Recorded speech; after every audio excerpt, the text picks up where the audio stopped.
All right, and welcome back to another episode of NBA Shorts. We have John again on the line. Make sure to follow him on Twitter, and I am Trey Dalbert, of course. We have another topic today. Favorites in the Eastern Conference. A lot of good teams up at the top of the East, maybe not so much at the bottom of the East. John, who are your favorites to come out of the East? How do you see it shaking out? Right now, I see the Eastern Conference as a two-way conference. It's basically, I feel, is either going to run through the Bucks or the Sixers. I do, though, like the Indiana Pacers this year with the return of Victor Oladipo. I think he really shined last year. And then on top of that, they brought in the likes of Malcolm Brogdon from Milwaukee, and they basically stole T.J. Warren from the Suns for about, $5? So I think the Pacers could be a dark horse in the East, but for me, it's going to run through Giannis and the Bucks. I think the Bucks are the favorites, but I guess I want to take a turn to the Sixers. I think this team's vastly overrated. I think last year we saw at times that Ben Simmons and Joel Embiid don't really work together. They have Embiid out on the three-point line. You don't really know what's going on. Jimmy Butler and the scoring is gone. They don't have a ton of shooting. Can Tobias Harris be the number one scorer on a team? JJ Redick's gone, and he was their best three-point shooter, and he worked well with Embiid, and I think the Sixers are massively overrated here. I'm up and down on the Sixers. I definitely do think they lack the team they had last year, and I guess that goes to show how weak we believe the Eastern Conference to be. Al Horford for many years was a big help to that Celtics team. He comes into Philly now. We'll see how he transitions with Embiid.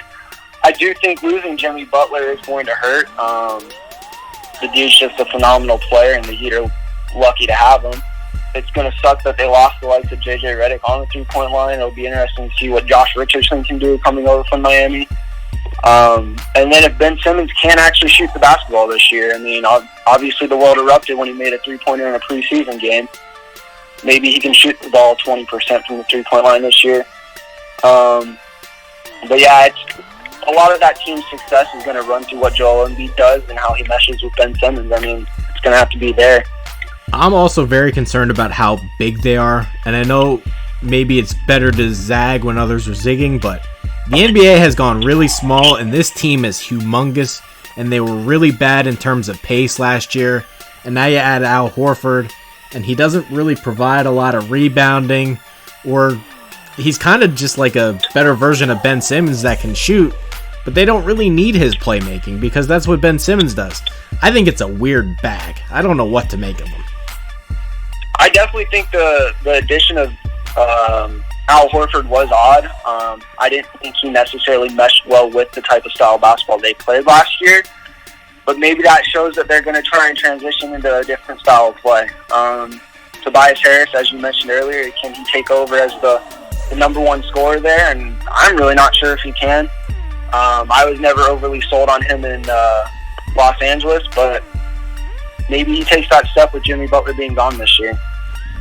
Now, I'm a Celtics fan. I don't know what to make of him. I feel like there's maybe an outside shot that they somehow win the East.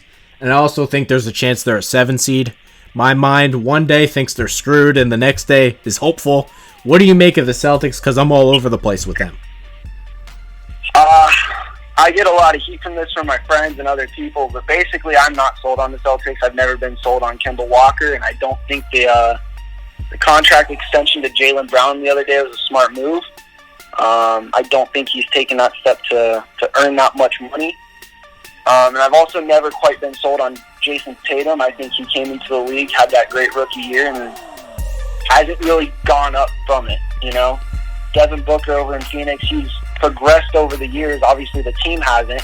But Jason Tatum stayed right there, and that's kind of hard for me to sit here and be like, where can he lead this team if he's not becoming that leader on the court?